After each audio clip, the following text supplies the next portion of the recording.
जय हिंद दोस्त कलिंग एक्सप्रेस रे आपण मानक स्वागत। आज आम जाना देश विदेशर मुख्य बड़ खबर। आज प्रथम न्यूज है कृषक बंधु गुरुत्वपूर्ण सूचना। चलित खरीफ ऋतु प्रधानमंत्री फसल बीमा योजना रे रेजिस्टर शेष कट ऑफ तारीख को उभय ऋण और अण ऋण कृषक 31 अगस्त पर्यंत वृद्धि कर राज्य सरकार ए संबंधी प्रस्ताव को भारत सरकार अनुमोदन कर।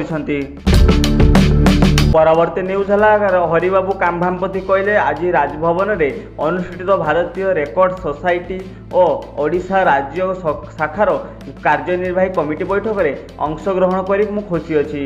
मु कॉलेज एवं विश्वविद्यालय गुड़िक युवपीढ़ी अंशग्रहण को प्रोत्साहित करने नियमित रक्तदान शिविर और सचेतनता अभियान आयोजन करने को परामर्श देइथिली। गोटे यूनिट रक्त अनेक जीवन रक्षा एवं युवपीढ़ी मध्य यही अभ्यास को प्रोत्साहित करने आमर स्वच्छ सेवा व्यवस्था एवं आमर करुणार संस्कृति को सुदृढ़ कर। आगामी न्यूज है राष्ट्रपति द्रौपदी मुर्मू कहले वर्तमान देशर विकास प्रथमे आगे चली 2047 सुधा विकसित भारत लक्ष्य पूरा हेबो। एही स्वप्न को साकार करने राष्ट्रपति द्रौपदी मुर्मू आज देशवासी सहयोग कामना करछंती। परवर्ती न्यूज है एणिकी आ बाउलिया चले भली प्रलाप न करने पाकिस्तान को भारतर कठोर चेतावनी देइछि। पाकिस्तान नेता माने भारत विरोध में एणुतेणु मंतव्य देउथिबारु सेमानंकर कटु समालोचना करिछि। एही प्रसंग में भारतर अभिमुख्य स्पष्ट करछन जे वैदेशिक मंत्रालय प्रवक्ता रणधीर जयस्वाल। परवर्ती न्यूज है स्वाधीनता दिवस पूर्व संध्यारे माननीय राष्ट्रपति तांकर अभिभाषण में बहुत गुरुत्वपूर्ण कथा कहते। एथिरे से विशेष भाव में सामूहिक प्रयास माध्यम भारत प्रगति एवं भविष्यतर सुजोग उपरे आलोकपात करिसेंती।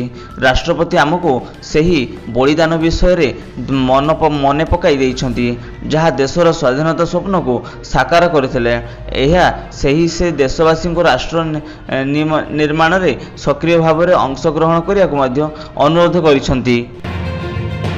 परवर्ती न्यूज है प्रधानमंत्री मोदी कहले जे भारतर सेमीकंडक्टर क्षेत्र में द्रुत प्रगति करुछि एवं आमर डिजिटल भविष्य को शक्तिशाली करने तथा विश्व नवसृजन को आगे नवाई एक दृढ़ इकोसिस्टम निर्माण करिछि। आंध्र प्रदेश ओडिशा एवं पंजाब रे सेमीकंडक्टर यूनिट अनुमोदन संपर्कित आज कैबिनेट निष्पत्ति उत्पादन क्षमता को वृद्धि करिवो, उच्च कुशल नियुक्ति सृष्टि करिवो एवं विश्व जोगाण श्रृंखला रे भारत को एक प्रमुख देश भाव प्रतिष्ठा करने से आलोचना करछंती।